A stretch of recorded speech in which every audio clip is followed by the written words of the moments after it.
Bonjour, Hornet 51.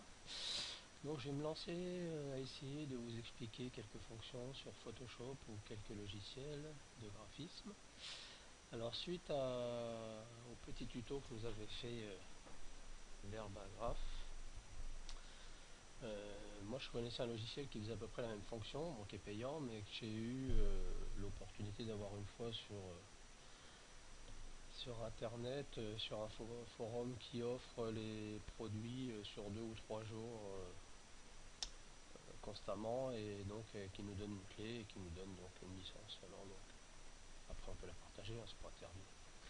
Donc voilà, alors la fonction que nous avait fait voir Verba, c'était avec ce petit bouton là sur Photoshop, C6. Ça nous permettait normalement, attendez parce que moi il rame un peu, Photoshop apparemment avec, voilà, il l'a pris. Donc on va essayer d'enlever par exemple le nom qui a été mis sur la photo que j'ai recherché. Donc il faut essayer de détourer, là j'essaie de détourer le plus fin possible parce que sinon déjà ça a du mal à faire ce qu'on veut. Donc là on saisit donc le texte, on fait supprimer, donc ça nous ouvre une fenêtre avec quelques petites fonctions. Donc j'ai essayé plusieurs possibilités, mais j'ai laissé par défaut, c'est ce qui va le mieux sur Photoshop, bon, pour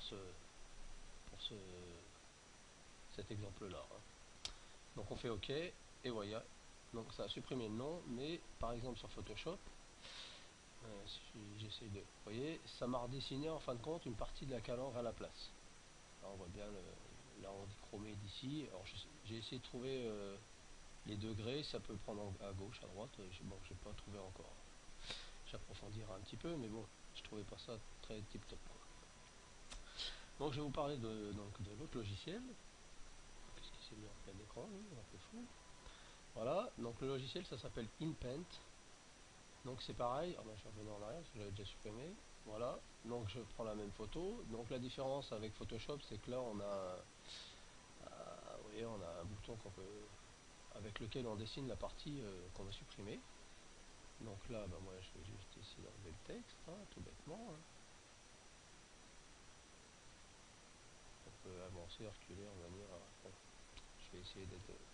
Alors après, donc ça, on peut jouer en rapport à la surface, en fin de compte, des pixels qu'on veut prendre, parce que le logiciel il travaille avec les pixels et il calcule tous les pixels qu'il voit, puis il essaye de remettre à peu près les mêmes pixels partout. Donc là j'ai diminué parce que j'avais déjà fait un essai, avec le petit point blanc là, après il était répété. Donc on peut diminuer, on peut prendre une partie carrément à l'autre bout de la photo, hein, en ayant saisi en bas, hein, c'est pas. Et après on appuie sur la flèche là pour, voilà. Et vous voyez, donc il y avait des bouts blancs que j'avais pas réussi à enlever, mais bon, l'avantage de celui-là, enfin, Photoshop le fait aussi, mais c'est moins, je trouve que c'est moins facile celui-là. Là je peux. Vous voyez, voilà. Puis là, bon, il y a des petits points blancs, hein. Donc là, je sais même en laissant tout, un petit point blanc.